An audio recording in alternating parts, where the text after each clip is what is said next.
There's something you've been putting off. Not for days, maybe for months, maybe years. A project, a conversation, a business, a body you keep promising to take care of, starting Monday. And here's the strange part. You already know what to do. The instructions have been sitting in your head so long, they've gathered dust, like a tool you keep stepping over in the garage.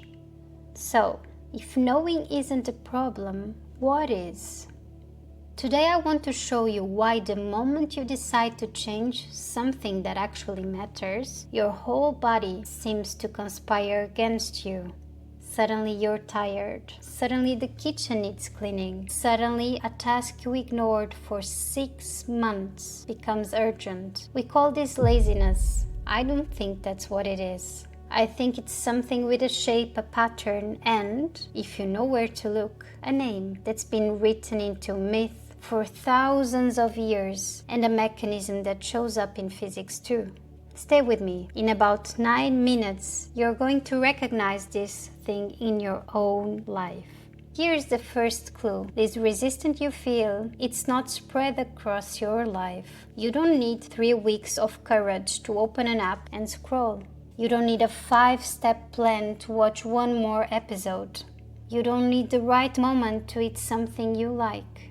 But sit down to do one thing that actually could change your life, and 20 reasons to stop show up out of nowhere. It's almost like there's an invisible wall between you and that one task. Picture this. You want to write. The laptop is right there on the table, 4 steps away, and those 4 steps somehow cost more than a flight across the ocean. The kitchen suddenly needs you. Your phone suddenly needs you. A message needs answering right now. So maybe the problem was never a shortage of things to do or time. Maybe the problem is precisely the thing you were about to do. Now, notice the trade you're actually making. Staying exactly where you are can be uncomfortable, but it's familiar. Changing could be wonderful, but it's unknown. And somewhere along the way, the nervous system feels those 2 words in the same drawer.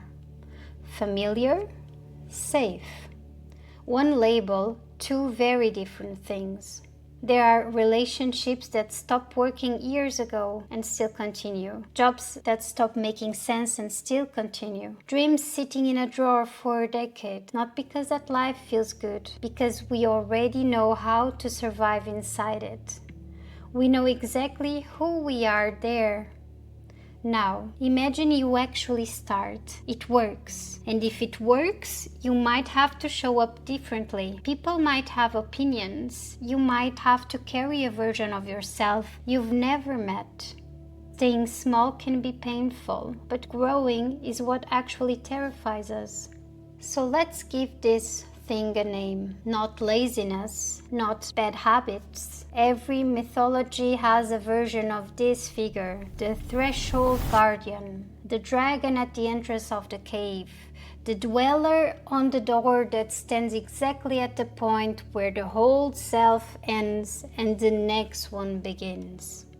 It's never placed randomly. It's always there at the doorway, because its only job is to test whether you're actually ready to become who you're about to become. And this guardian is intelligent. It never announces itself. A thief that trips the alarm isn't much of a thief. So it borrows your own voice, your own vocabulary, your own good judgment. You should research a bit more first. Start when you feel more confident. Monday makes more sense. And here's what makes it dangerous. The excuse usually sounds completely reasonable. That's exactly why it works. You're not weak for listening to it. You're human. The guardian only shows up at doors that actually matter. Picture 2 versions of you.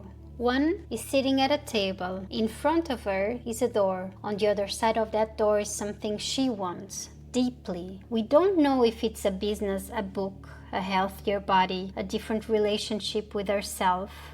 We just know it matters. She stands up to open the door, and instantly another version of her appears. Wait, shouldn't we think this through a little bit more first? She agrees. She sits back down. 2 weeks pass. She stands again. Wait, we are still not ready. Sits down again. 6 months pass. The door hasn't moved an inch. She has aged half a year in front of it, and one day she looks at it and asks, "Why can I never follow through on anything?" And the other voice answers, "Because you're lazy."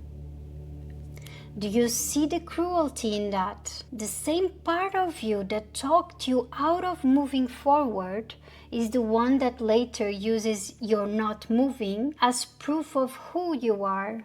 That's not a character flaw, that's a loop, and loops can be interrupted once you can actually see them. Here's where it gets interesting, and where I want to borrow something from physics for a moment. Before you decide, before you act, you exist, psychologically, a little like a particle in superposition. Every version of your future is still technically possible. The one where you start the business, the one you don't, the one where it fails, the one where it works beyond anything you imagine. As long as you don't act, all of them stay open at once. And an unopened envelope never contains bad news. That's the comfort, not hope, suspension. The moment you actually act, the moment you observe the situation by stepping into it, all of that potential collapses into one single real outcome, one timeline. And once it's real, it can be judged, it can be seen, it can fail in front of people. So ask yourself the harder question, not what could go wrong. We already rehearsed that one daily, but what happens if this collapses into the version where it works? If that business works, who do you have to become to hold it? If you put your work into the world, who starts watching you? We keep saying we are afraid of the task. The task takes 20 minutes. 20 minutes has never frightened anyone. What we are actually afraid of is which reality we collapse once we finally choose. There's a well-known book of a writer who sat down to put this exact idea into his book.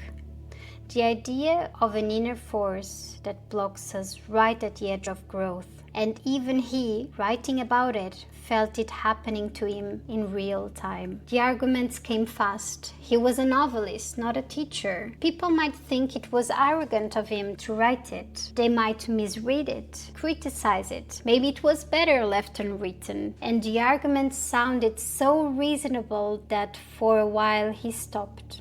But the unhappiness only grew, and when he finally sat back down and started again, the criticism didn't vanish. The doubts didn't disappear, but he was moving again. And I think there are two weights here, not one. The weight you pick up when you do the hard thing, you can put that down at the end of the day, and the one you sleep with. You might already know that second kind of discomfort.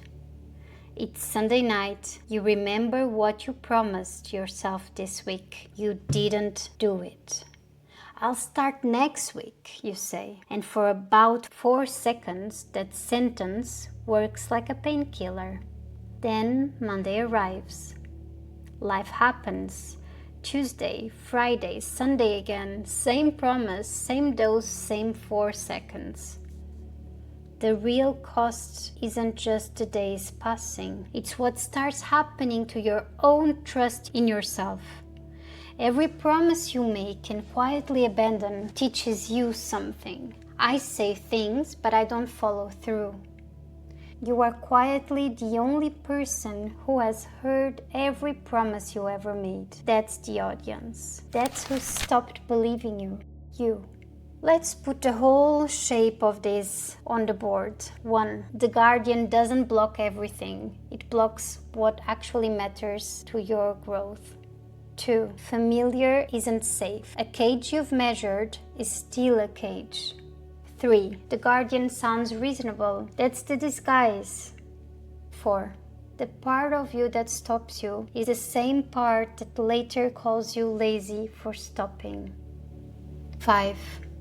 You're not really scared of the task. You're scared of which version of reality it collapses into. 6. Moving through the discomfort of trying is lighter, long-term, than living inside the discomfort of avoiding it. Here's something small to actually do, not just think about. For the next 24 hours, watch your guardian. Don't try to defeat it all at once, just watch it. Pick one important thing you've been postponing, and when you hear it, "I'll do it later, I'm too tired, there's no point right now," don't argue with that voice immediately. Just say quietly, "Interesting. The guardian showed up." Then do 5 minutes. Not the whole thing, 5 minutes, the length of boiling an egg. Because we are not rebuilding your life this afternoon. We are testing one thing, that a thought is a suggestion, not an order. Discomfort is not automatically a stop sign, and fear doesn't get to decide for you. You can feel it and still take the step. If any part of this made you think that's exactly what I do, subscribe. Not so you watch another video and stay in the exact same place.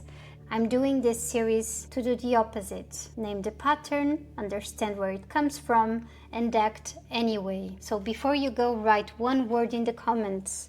Just one thing you've been postponing. Book, business, training, that conversation, myself. Sometimes naming the thing you've been avoiding is the first moment you actually stop running from it. Next video, we go deeper. The masks the guardian wears. And the best one, the one almost nobody catches, doesn't look like laziness. It looks like being responsible.